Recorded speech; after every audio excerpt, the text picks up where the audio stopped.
қайырлы күн, сіздермен мен Жүсіпбек Темірлан. Сіздерге бүгін 8-ші апта, яғни қазақ мемлекетінің Ресей астына қол астына кіру туралы айтып беретін боламын. 18-ші ғасырдың алғашқы сирегінде қазақ хандығының саяси жағдайы және Әбілқайырдың Ресей империясымен одақтық шарт жасасуы. Тәуке хан қайтыс болғаннан кейін 1718 жылы қазақ хандығы ыдырап кетті. Себебі ұлы жүз, кіші жүз және орта жүз деп. Ұлы жүзді Жолбарыс хан, орта жүзді Сәмеке хан, ал кіші жүзді Әбілқайыр хан басқарды. Және де осының нәтижесінде сол кезде Жоңғар хан шапқыншылығы да күшейіп кеткен болатын.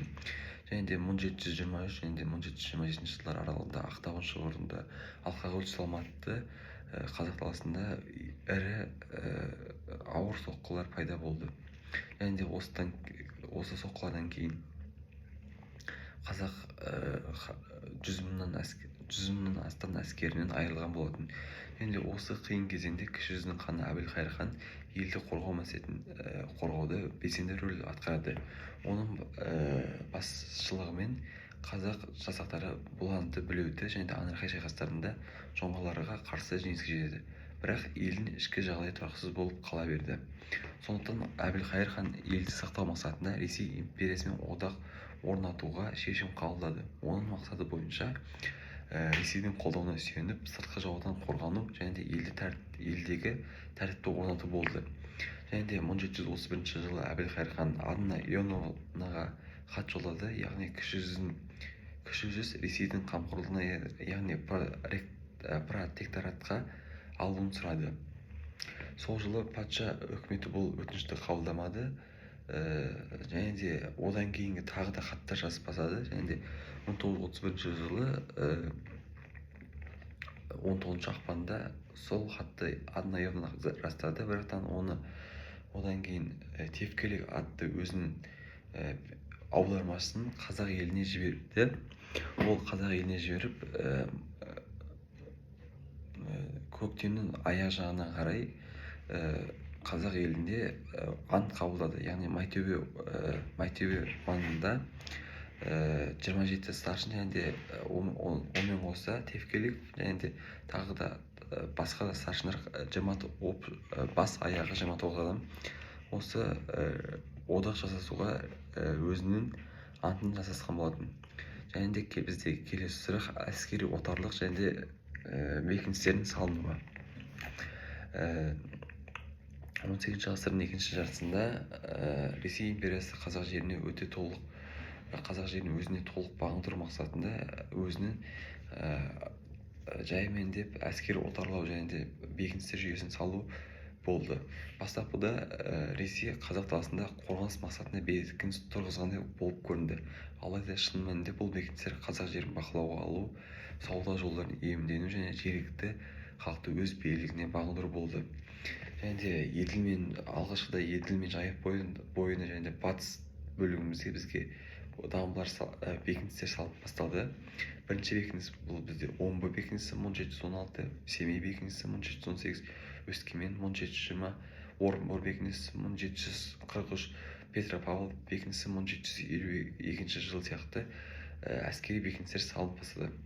Бұлардың мақсаты бұл бекіністер Ресей әскерінің қазақ жерінің ішіне терең ене бастауы және де олардың руласының қозғалысын бақылап, патша үкіметіне қарсы көтерілістерді басып отыратын болды.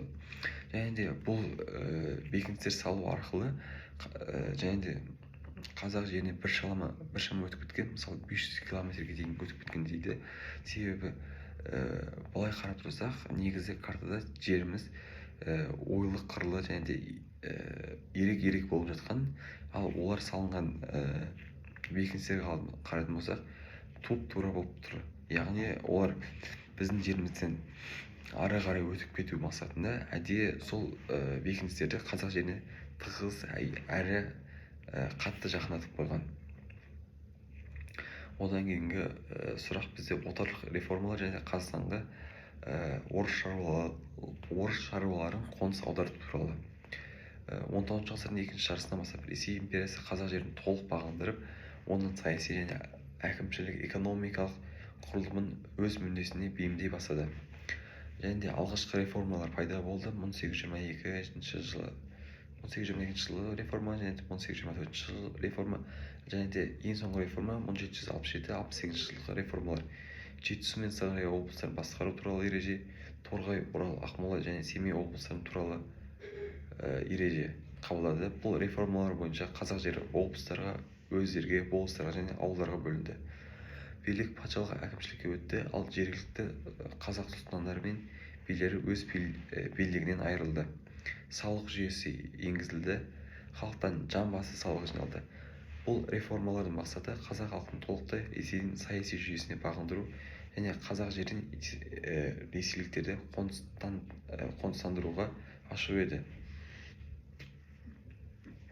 Және орыс шаруаларын қоныс аударту саясаты. 1896 жылдан бастап бұл саясат ресми түрде қоныс аударту саясаты расталды. Және де 1906 жылы Столыпиннің аграрлық реформасы кезінде қоныс аудару ерекше болды. Себебі Ресейде өзінің халық саны тым артып кетті. Және де 1906-1917 жылдар аралығында қазақ жеріне 1,5 миллионнан астам орыстар мен украиндар келінді. Және де әр келген орыс пен украинға 30 десятина жер, яғни шамамен әр десятина 1 гектардан салынса, яғни олар өз баласымен примерно 6 шақты адам келсе 180 гектар жердей берілді. Және де бұл жерлер Қазақстанның кәдімгідей шұрайлы, жақсы су бар жерлерден берілді.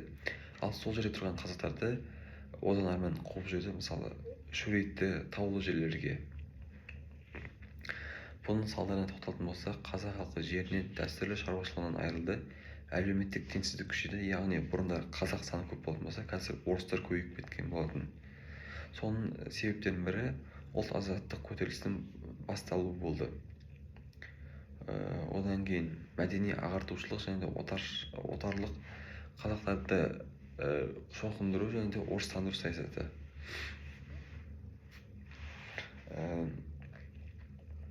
Мәдени ағартушылықтың орталықтың мәні бұл Ресей билігі қазақ халқын өз мәдениетінен, тілінен алыстатып, орыс мәдениетіне бейімделу, яғни өздерінің дініне тарту мақсатында болды. Бұл туралы патша үкіметі қазақ даласында миссионерлік және мұғалімдер семинариясын ашты. Бұл оқу орындарында қазақ балаларына орыс тілі мен орыс тілін үйретіп, ислам дінінен алыстау мақсат етілген болатын. Шоқындыру саясаты. Шоқындыру саясаты бойынша қазақ балаларын шоқындырып, жаңа орыстар деп атай бастады. Кейбір жағдайларда шоқынған жер немесе шоқынғандарға жер немесе материалдық көмек берілді. Бірақ қазақ халқы ислам дінінен бас тартпады. Халық өз сенімін, тілін, дәстүрін қорғауға тырысты. Орыстандыру саясаты. Ресей билігі қазақ даласын рухани тұрғыдан өзіне жақындату үшін орыстандыру саясатын ашық түрде жүргізді. Бұл саясат қазақ жерінде орыс әкімшілігін, сот жүйесін, шіркеулер мен мектептерді енгізу арқылы жүзеге асты. Қазақ тілін ресми өмірден шығарып, оның орнына орыс тілі енгізілді. Орыс жазуы мен мәдениетін үстем етуге бағытталған болатын. Жалпы айтқанда қорытындылай келетін болсақ, мәдени ағартушылық отарлық Ресей империясынан қазақ халқын рухани және діннен тілдік тұрғыдан бағындыру саясаты болды. Бұл саясат қазақ халқының болмысына қауіп төндірді, бірақ сонымен қатар қазақ халқының ұлт сана сезімін оятуға, өз мәдениетін қорғауға деген ұмтылысын күшейткен болатын. Зер салып тыңдағандарыңызға рахмет.